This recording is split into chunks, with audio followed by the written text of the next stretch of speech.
Assalamualaikum warahmatullahi ta'ala wabarakatuh. Alhamdulillahirabbil alamin. Wassalatu wassalamu ala asyrafil anbiya'i wal mursalin wa ala alihi wa ashabihi ajma'in, amma ba'd. Apa khabar semua rakan-rakan? Saya harap semuanya dalam keadaan sihat wal afiat. Semoga kita terus dilindungi oleh Allah Subhanahu wa taala, khususnya dari wabak COVID-19 ini. Saya Muhammad Ihsan bin Mahtar daripada kelas Pendidikan Islam 1 akan membentangkan kepada rakan-rakan semua tentang tajuk pendidikan seksual dalam kurikulum pendidikan Islam. Seringkali kita tengok di dalam akhbar tentang kejadian yang melibatkan para remaja. Kita tengok remaja buan mayat bayi ditahan. Seorang pelajar perempuan tingkatan 4 ditahan oleh polis kerana menyembunyikan kelahiran dan membuat mayat bayi baru lahir dalam semak berhampiran rumah kosong di sebuah tanah rancangan Felda. Kita tengok tajuk yang kedua di dalam akhbar, generasi muda jahil penyakit kelamin. Dianggarkan 79% pelajar pengajian tinggi negara kita tidak mempunyai pengetahuan mengenai penyakit jangkitan kelamin STI kecuali jangkitan virus dan juga AIDS. Ini dikongsikan menerusi kajian kesihatan seksual dan reproduktif warga muda Malaysia KKSPWMN yang membabitkan 1071 belia di seluruh negara yang berusia 18 sehingga 29 tahun. Kajian mendapati bahawa 11% daripada responden yang aktif secara seksual pernah dijangkiti STI dalam hidup mereka, dan 1/4 daripada kumpulan ini enggan mendapatkan rawatan. Dan kita tengok tajuk yang terakhir di dalam akhbar berita harian, 4 beranak direman kes rogoi 2 beradik yang membabitkan warga remaja di negara kita. Okey, kita masuk pula kepada pengertian pendidikan seksual. Pendidikan seksual pada asasnya ialah untuk mengetahui diri sendiri daripada aspek seksual dan membolehkan seseorang itu memahami apa yang berlaku pada dirinya sejak dilahirkan hingga mereka dewasa. Okey, yang kedua, pendidikan seksual adalah usaha yang dilakukan kepada anak-anak untuk memberikan mereka pelajaran dan pengertian kepada mereka untuk lelaki maupun perempuan semenjak mereka memasuki usia balik, serta berterus terang kepada mereka tentang masalah yang berhubungan dengan seksual, naluri dan juga perkahwinan. Maksudnya, bila anak-anak kita sudah meningkat usia ataupun sudah balik, kita mestilah dedahkan kepada mereka ataupun menerangkan kepada mereka tentang masalah yang berhubungan dengan seksual, naluri, perasaan dan juga perkahwinan. Itu ialah pengertian pendidikan seksual. Okey, tujuan pendidikan seksual saya berikan 3 tujuan. Yang pertama, untuk memberikan benteng kepada remaja atau untuk mencegah penyalahgunaan organ seks yang dimilikinya. Yang kedua, tujuan yang kedua ialah untuk mengajar para remaja agar berhati-hati ketika mereka berkomunikasi dengan orang yang berkemungkinan melakukan gangguan seksual. Dan yang ketiga ialah untuk mengajar para remaja agar bertingkah laku sesuai dengan ajaran agama serta memelihara kesucian agama masing-masing. Itu ialah 3 tujuan pendidikan seksual. Okey, pengenalan isu tentang pendidikan seksual. Okey, yang pertama, pendidikan seksual masih lagi menjadi isu yang kontroversi.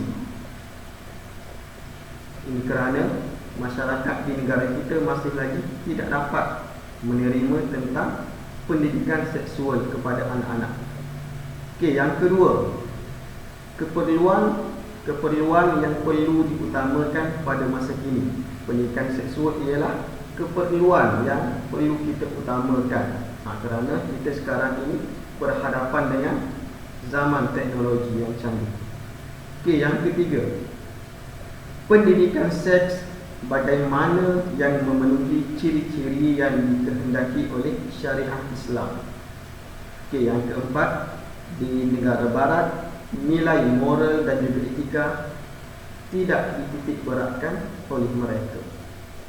Dan yang terakhir, penekanan kepada keperluan timbul apabila meningkatnya statistik berkaitan dengan keruntuhan moral. Kita boleh tengok di dalam akhbar ataupun di dalam berita tentang keruntuhan akhlak dan juga moral yang berlaku di dalam kalangan remaja pada hari ini. Okey, kita tengok pula pandangan agama Islam tentang pendidikan seksual. Pendidikan seksual dalam Islam termasuk dalam perkara yang dituntut oleh agama dalam mendidik anak-anak. Elemen yang ada di dalam pendidikan seksual itu hendaklah mempunyai nilai-nilai Islam berpandukan kepada ajaran Al-Quran dan juga hadis. Bila kita mengajar tentang pendidikan seksual, kita hendaklah masukkan ataupun terapkan nilai-nilai Islam berpandukan kepada ajaran daripada Al-Quran dan juga hadis Nabi Muhammad sallallahu alaihi wasallam. Perkara-perkara yang halal dan juga haram di dalam Islam haruslah ditekankan dalam membentuk insan yang mempunyai akhlak yang terpuji dan juga yang murni. Kita haruslah menyatakan yang halal itu halal dan yang haram itu haram. Al-halal bayyin wal haram bayyin. Mengajar, memberi peringatan dan juga berterus teranglah kepada kanak-kanak semenjak daripada mereka balik lagi dengan isu yang berkaitan dengan seksualiti, naluri dan juga perkahwinan. Kita hendaklah berterus terang kepada anak-anak kita dengan isu yang berkaitan seksualiti, naluri perasaan dan juga perkahwinan. Okey, kita pergi pula kepada peringkat pendidikan seksual. Ini telah disebutkan oleh Abdullah Nasir Unwan. Okey, dia terbahagi kepada 3 peringkat. Yang pertama, tahap tamyiz ataupun mumayyiz, iaitu anak-anak yang berusia 7 sehingga 10 tahun. Itu ialah peringkat pertama. Peringkat kedua ialah tahap murahaqah, iaitu kanak-kanak yang berusia 10 tahun sehingga 14 tahun. Dan yang ketiga ialah tahap balik, iaitu usia anak-anak berusia 14 sehingga 16 tahun. Okey, tahap tamyiz. Okey, pada tahap ini anak-anak diajar mengenali identiti dan juga nilai diri yang berkait rapat dengan organ biologi dan perbezaan antara lelaki dan juga perempuan.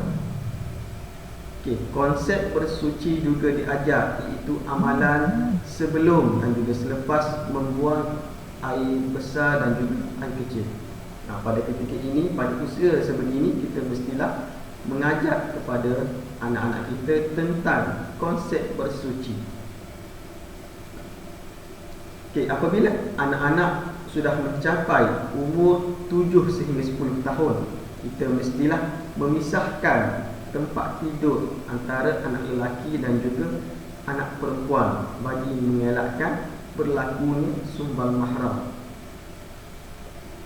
Okey, dan yang terakhir, anak-anak juga perlu diajar cara meminta izin untuk masuk ke dalam bilik ibu bapa.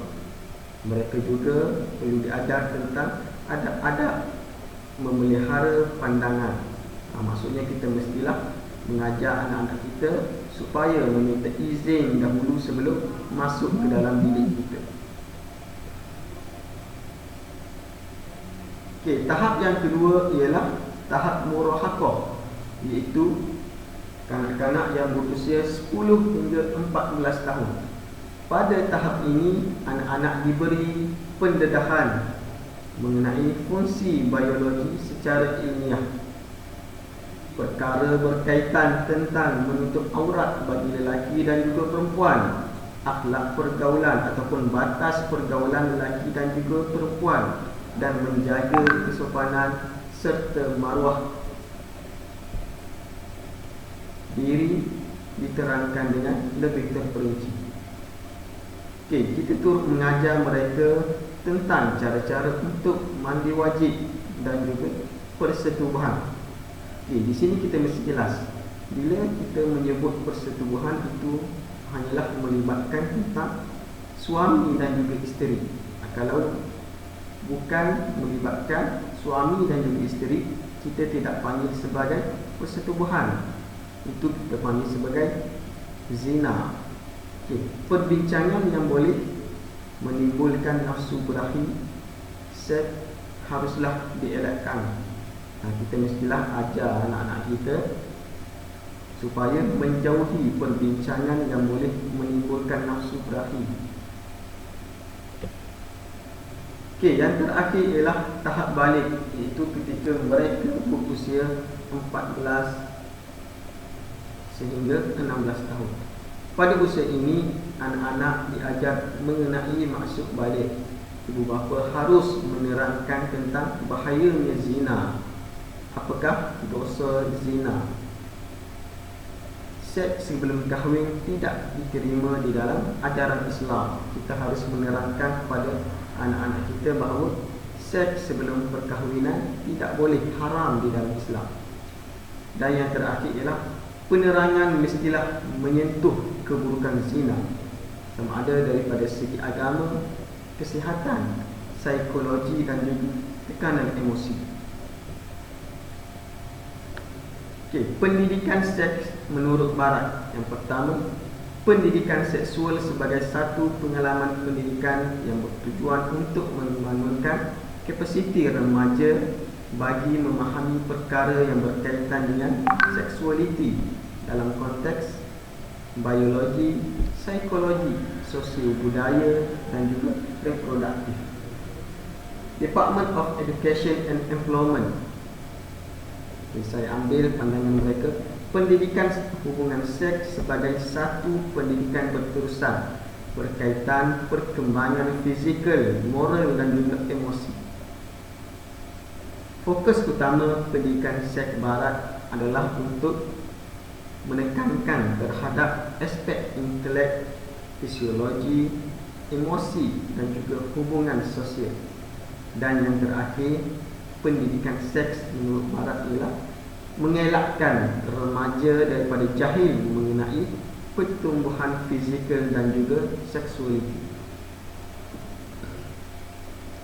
Okey, kita pergi pula kepada perbezaan pendidikan seks Islam dengan pendidikan seks Barat. Okey, yang pertama, pendidikan seks Islam berlandaskan kepada Al-Quran dan juga As-Sunnah. Segala ajaran panduan berkaitan ilmu seks telah dinyatakan di dalam Al-Quran dan juga As-Sunnah. Pendidikan seksual di dalam Islam mengutamakan nilai-nilai murni. Manakala bagi Barat, panduan dan juga ajaran hanya berdasarkan kepada logik akal dan nafsu semata-mata. Mereka menggubal silibus pendidikan seks menurut pandangan yang dirasakan betul dan sesuai dijadikan cara hidup mereka. Mereka juga mengenepikan sistem nilai murni di dalam pendidikan seks. Okey, yang kedua, bersifat menyeluruh, syumul bagi melahirkan insan yang seimbang dari segi intelek dan juga jasmani serta emosi. Manakala bagi pendidikan seks Barat hanyalah mementingkan tentang keseronokan fizikal. Maksudnya mereka tidak ada roh di dalam pendidikan seksual. Okey, yang ketiga, pendidikan seks Islam mengutamakan perkahwinan sebagai jalan penyelesaian untuk memenuhi naluri seks. Perkahwinan adalah perkara yang sangat dituntut di dalam Islam. Sebab itulah Nabi menggalakkan kita berkahwin pada usia yang muda. Manakala bagi pendidikan seks barat tidak mengutamakan perkahwinan dan hubungan seks wanita menjadi amalan biasa bagi mereka.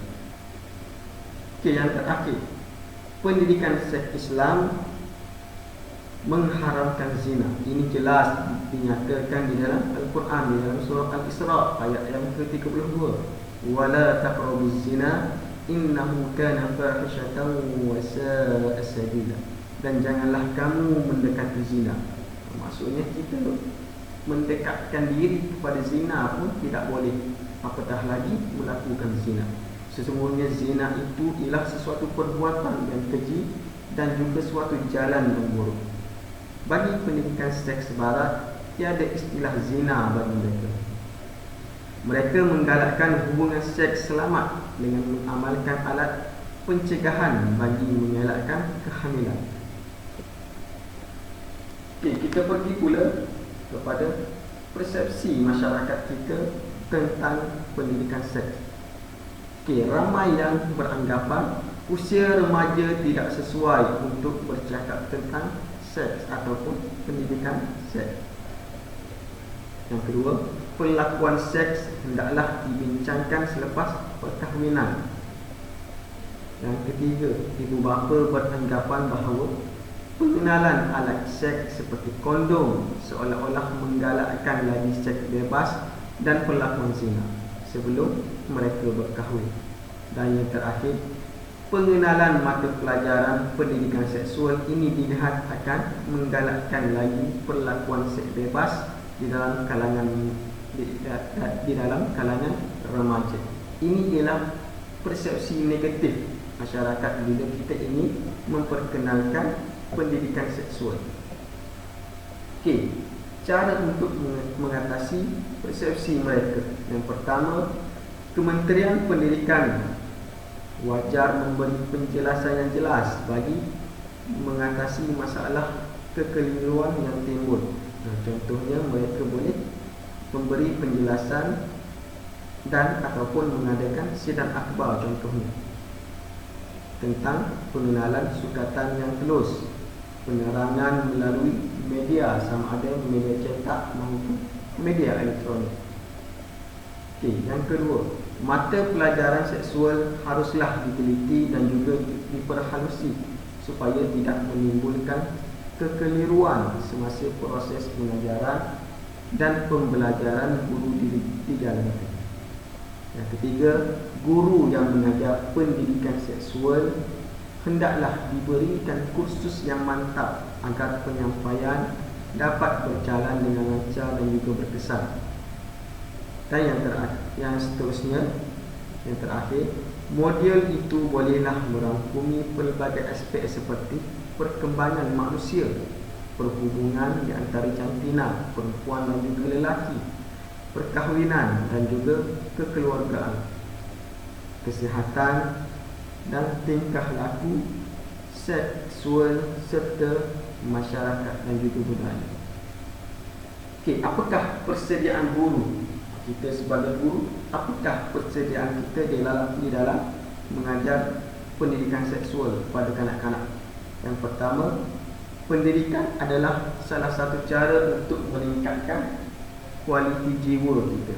Yang kedua, perkara penting dalam pendidikan ini ialah pembentukan mental dan juga akhlak ataupun kepribadian yang baik. Ahli akademik mempunyai tujuan yang sama, iaitu untuk melahirkan kepribadian pelajar yang lebih kuat dan juga lebih mantap. Guru juga perlu mempunyai kesediaan mental dan juga fizikal dalam menyampaikan pendidikan seks dengan kemahiran yang betul. Mereka berperanan menyampaikan pendidikan seks yang mempunyai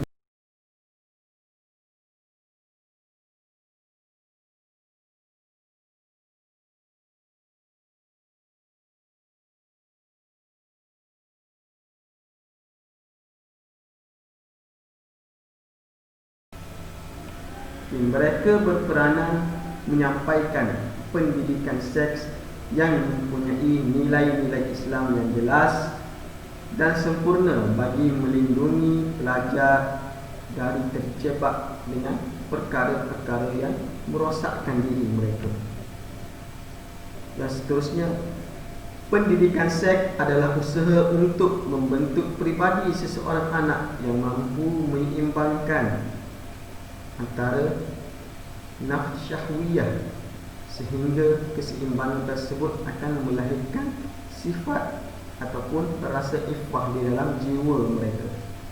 Usaha tersebut dapat dikukuhkan lagi dengan melakukan pendidikan akhlak serta juga mengingatkan anak-anak tentang bahayanya mengikut syahwat dan juga nafsu. Dan yang terakhir, guru sendiri perlu mempunyai ilmu yang cukup untuk menjawab segala kemungkinan persoalan serta bagi mengelakkan salah faham pelajar terhadap ilmu yang akan disampaikan tentang pendidikan seksual. Okey, yang seterusnya, kesan yang akan berlaku apabila pendidikan seksual dijalankan di Malaysia. Antara kesan positif yang kita akan dapat ialah masalah gangguan seksual akan kepada kanak-kanak dapat dikurangkan. Yang kedua, pendidikan seksual boleh mengurangkan risiko hubungan seks bebas. Yang ketiga, dapat menjedarkan remaja tentang implikasi hubungan seks sebelum kahwin supaya mereka mengatakan tidak kepada hubungan seks sebelum kahwin. Dan yang terakhir, menurunkan kadar pelakuan seks kehamilan luar nikah di kalangan remaja serta mengurangkan ataupun menghapuskan masalah pengguguran bayi. Itu ialah kesan yang berlaku bila kita memperkenalkan pendidikan seksual di negara kita. Okay, dan yang terakhir sekali ialah penambahbaikan pendidikan seksual. Yang pertama, pendidikan seks perlu diajar pada semua peringkat, bermula daripada mereka kanak-kanak sehingga mereka mencapai hujung remaja sebelum mereka memasuki alam dewasa. Kurikulum berkaitan pengurusan pertumbuhan dan perkembangan seksual seseorang individu harus ada mengikut peringkat umur mereka. Subjek pendidikan seks mestilah menggunakan nama yang lebih sesuai. Kerana apa? Kerana perkataan seks bagi masyarakat kita terlalu sensitif.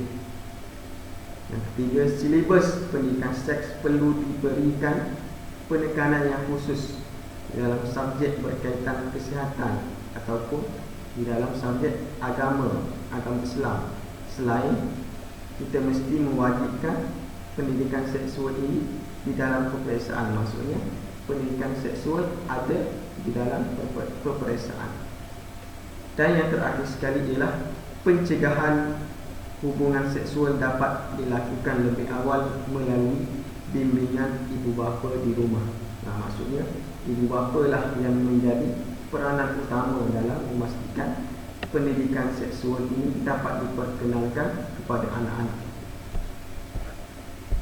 Okay, saya rasa itu sahaja pembentangan daripada saya. Saya harap semua rakan-rakan dapat mengambil manfaat daripada pembentangan saya ini.